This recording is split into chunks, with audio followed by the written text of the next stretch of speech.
Welcome, food travelers, to another episode here in Arizona. In this episode, we're here in Page, Arizona. Page, Arizona is actually about 4 hours and 20 minutes north of Phoenix, about 275 miles north. It's really far north, and it's kind of right at that border right before you hit Utah. And the reason why I'm here is because of those Antelope Canyons. It's like the famous Antelope Canyons that everybody knows of. There's like the upper, the lower. This one is called the Secret or Slot Canyons, as they say it. It's kind of a little bit different, and it's more of a, I guess, semi-private tour where you're not kind of pushed in with like 4 other tour groups. There's only one tour group at each time slot, so you're not being like pushed in and forced into walking continuously without having opportunities to take as many pictures as you want, as they would say. So these tour groups is about 3 hour long, and I think it was something like 12 people per tour. And when we were booking this, I think it was like $159 per person. And they kind of start you off at the tour site itself, and once you check in and fill in your paperwork and everything, they get you on this 4x4, which is like a open truck. It's shaded, but then it's open at the same time, where you're gonna feel all the cold air. So being at around 7,000 feet elevation, I had a jacket, but I was wearing shorts as usual, and that was a huge mistake because I was freezing cold. It's pretty interesting, Micah. I was kind of thinking about it, and a lot of people tend to go to, I think, Las Vegas, and then they drive, I think, south to go over here to Antelope. And I think it's actually closer to Vegas than it is from Phoenix.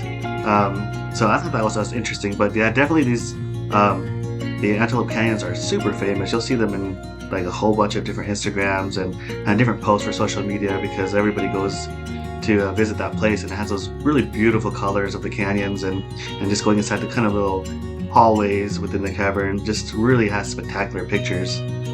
So I've actually never been here, which it's unfortunate. I've always wanted to go see it, but still, I know we haven't had a chance, even though we've been to Vegas so many times, but we just never have made plans to head down this direction. So maybe one day I'll be able to do that.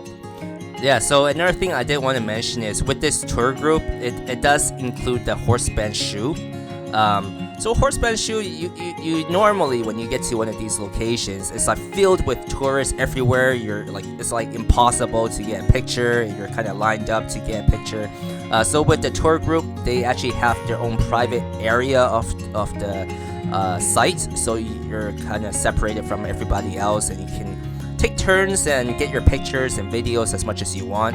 And one thing nice with the tour guides is he will actually teach you how to set your camera settings to get the right angle, right picture, right color, and everything, which is nice. And he'll also say, hey, anybody want to take a picture? I'll help you take different shots, do like zoom up with portrait mode or like wide angle mode, and get like all different type of angles.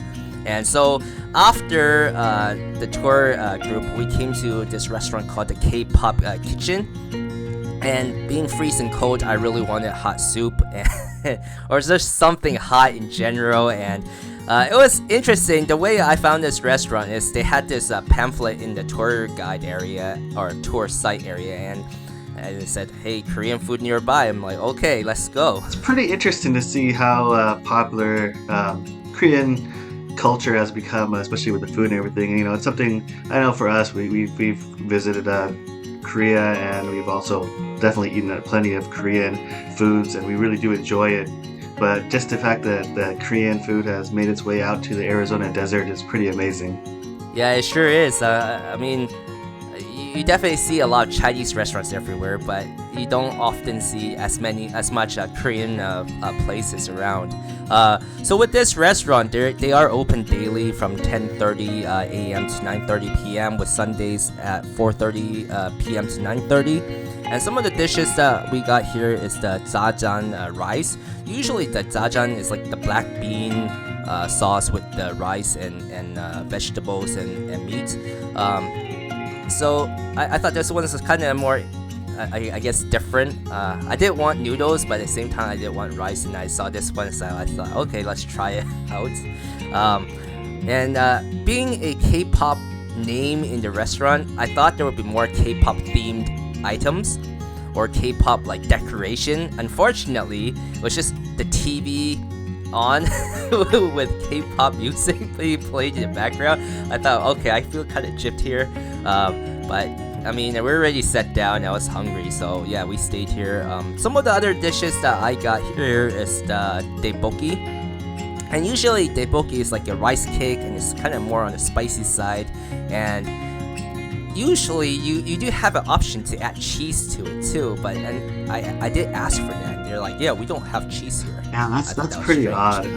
So many Korean restaurants, especially the recent ones we've been to, like there's some restaurants that focus heavily on cheese. Like that's one of the draws is having some kind of melted cheese along with whatever foods that they're offering. So that's pretty interesting that they don't have it, even though they said that they have it in their menu. That's kind of weird. Yeah, and with the tteokbokki is they had this I guess hard-boiled egg that was also kind of, I guess, different for me, because usually with tteokbokki it's like cheese or they might have like sunny side or fried egg or something, but not like a hard-boiled egg.